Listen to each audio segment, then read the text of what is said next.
നമസ്തേ. രോഗദുരിതങ്ങളിൽ നിന്നും മുക്തി നേടാൻ സുബ്രഹ്മണ്യ സ്വാമിയുടെ ഈ മന്ത്രം സ്വാമിയെ മനസ്സിൽ വിചാരിച്ച് ജപിക്കുക. മന്ത്രം ഇപ്രകാരം: ഓം അഗ്നികുമാര സംഭവായ അമൃതമയൂര വാഹനാരൂഢായ ശരവണ സംഭവ വല്ലീശ സുബ്രഹ്മണ്യായ നമഃ. ശ്രാവണ മാസത്തിലെ ശുക്ലപക്ഷ ഷഷ്ടിയാണ് 2025 ജൂലൈ മാസം 30 വെളുപ്പിന് 12:45 മുതൽ ജൂലൈ 31 രാവിലെ 2:41 വരെ.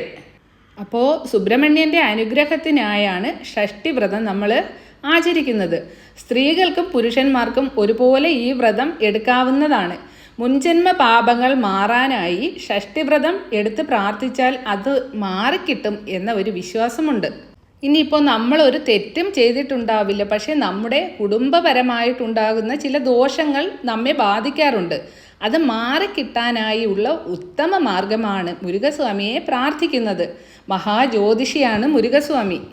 പാർവതി ദേവിയുടെ പ്രിയപ്പെട്ട പുത്രനാണ് മുരുകസ്വാമി. അതുപോലെ കൃത്തികമാരുടെ വാത്സല്യനിധിയാണ് വേലായുധൻ. അതുകൊണ്ട് മുരുകസ്വാമി അവരെ അനുഗ്രഹിച്ചിട്ടുണ്ട്. എന്തെന്നാൽ ആരെങ്കിലും കാർത്തിക വ്രതമെടുത്ത് അവരെന്ത് പ്രാർത്ഥിച്ചാലും അവർക്ക് നൽകുകയും അവരിൽ ഞാൻ കരുണയുള്ളവനാവുകയും ചെയ്യുമെന്ന് പറഞ്ഞിട്ടുണ്ട്.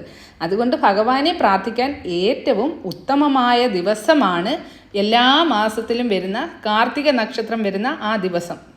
ഷഷ്ടിവ്രതം എടുക്കുന്ന സമയം പരമാവധി ഭഗവാനെ പ്രാർത്ഥിക്കുക, ഭഗവാന്റെ നാമങ്ങൾ ജപിക്കുക. പ്രത്യേകിച്ച് അമ്മമാരുടെ പ്രാർത്ഥന ഭഗവാൻ പെട്ടെന്ന് കേട്ട് അനുഗ്രഹം നൽകുന്നതാണ്. സന്താനങ്ങൾക്ക് ഐശ്വര്യം ഉണ്ടാകാൻ ഏറ്റവും ഉത്തമമായ വ്രതമാണ് ഷഷ്ടിവ്രതം.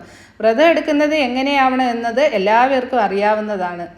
മാംസാദികൾ ഉപേക്ഷിച്ച് നിറഞ്ഞ ഭക്തിയോടെയും പ്രാർത്ഥനയോടെയും ഭഗവാന്റെ ഈ വ്രതമെടുത്ത് എല്ലാവരും അനുഗ്രഹം നേടുക. ഭഗവാന്റെ ശരവണ പൊയ്കയിൽ ജനിച്ച കഥ ഇന്ന് പറയുന്നുണ്ട്. അപ്പോൾ എല്ലാവരും അത് കേൾക്കുക.